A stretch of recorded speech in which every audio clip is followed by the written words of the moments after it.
An attack on a man in Everett by panhandlers may have you reconsidering how you interact with people begging for money. Thanks for joining us. I'm Marnie Hughes. And I'm David Rose. Just look at what this man says two panhandlers did to him outside the downtown post office in Everett. I just stated a fact. You had a job, you'd have your money. Wouldn't need mine. Well, Kristen Leone has his warning for the rest of us as Everett police try to identify these two suspects. And she asked him if he would do things differently now. I've never been in a situation like this before in my life. In the 70 years he's lived in Everett, Rick Pollock has come across a number of panhandlers.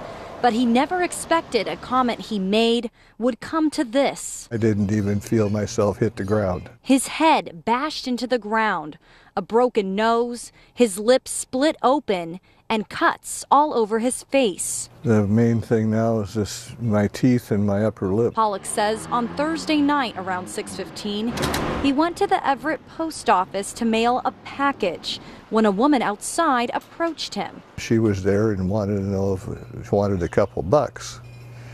And I said, just the way I'm going to say it to you, you know, lady, if you had a job, you could have your own money and you wouldn't need mine. After that, he walked inside, but he says once he came back out, someone else smacked him from behind. At that time, the guy that hit me had my hair, which is some of it is missing up here right now, had it and was pounding my face into the concrete sidewalk. Pollock says if it wasn't for a good Samaritan who chased them away, he believes he would have been dead. And 4 days later, he says he's still in shock and in physical pain. Maybe I should have kept my mouth shut. In the major majority of the cases, panhandlers aren't trying to cause problems. They're just trying to raise money for whatever purpose they're trying to do. Officer Aaron Snell with Everett Police says cases like this are rare, but warns people to be cautious and use your best judgment. You never know who you're dealing with in the public, whether it's another driver, whether it's a panhandler, whether it's someone you're just walking past. In Everett, Kristen Leone, Q13 News. So detectives are working this case. They don't have any surveillance video or photos. They do have a description of the two suspects that they're asking for your help with. The woman is in her mid-20s with brown hair, 5 feet 4 inches tall, 120 pounds. The man with her in his late 20s, early 30s, also with brown hair, 5'8". He was wearing an orange T-shirt or an orange shirt.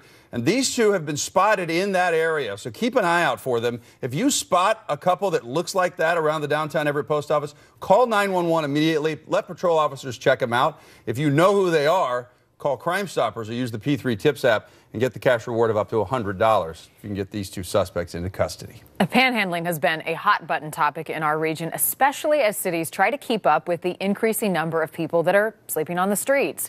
In Lakewood, an ordinance to deal with aggressive panhandlers could come as early as Monday. The ACLU and others have raised some concern, though, over this ordinance, and they argue that asking for money is a form of free speech. But city officials say this is not about stopping charity or free speech, but rather minimizing danger. They just know what they see. Just because I let my hair grow long and my beard, they might think I'm some freako or something. Where there's either a traffic safety issue or a personal safety issue involved, and we're trying to address that. The city attorney in Lakewood will consider the comments from the public before drafting the city ordinance. We will let you know when that happens. Well, Seattle's political world was upended today as Mayor Ed Murray made it official he will not seek re-election.